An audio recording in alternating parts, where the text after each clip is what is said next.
মাসব্যাপী অনুষ্ঠিত ২৯তম ঢাকা আন্তর্জাতিক বাণিজ্য মেলা ডিআইটিএফ উদ্বোধন করেছেন অন্তর্বর্তীকালীন সরকারের প্রধান উপদেষ্টা অধ্যাপক ড.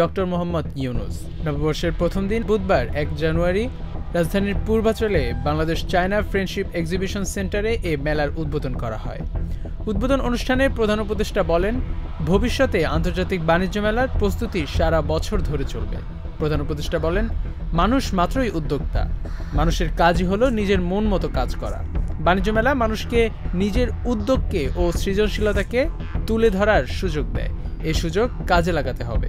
নতুন নতুন পণ্য উদ্ভাবনের মাধ্যমে দেশের রপ্তানিকে আরও সমৃদ্ধ করতে হবে উল্লেখ করে তিনি বলেন, এজন্য ব্যবসায়ীদেরকে এগিয়ে আসতে হবে। উল্লেখ্য, বাণিজ্য মন্ত্রণালয় ও ইপিবির যৌথ উদ্যোগে ১৯৯৫ থেকে ২০২০ সাল পর্যন্ত দেশীয় পণ্যের প্রচার প্রসার, বিপণন ও উৎপাদনে সহায়তার লক্ষ্যে বাণিজ্য মেলা রাজধানীর শেরেবাংলা নগরে আয়োজন করা হতো।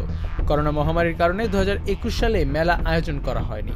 মহামারীর বিধিনিষেধের মধ্যে ২০২২ সালে প্রথমবার মেলা পূর্বাঞ্চলে BBCFEC তে আয়োজন করা হয়। জুবাইর চারের রিপোর্ট, heaven tv.press।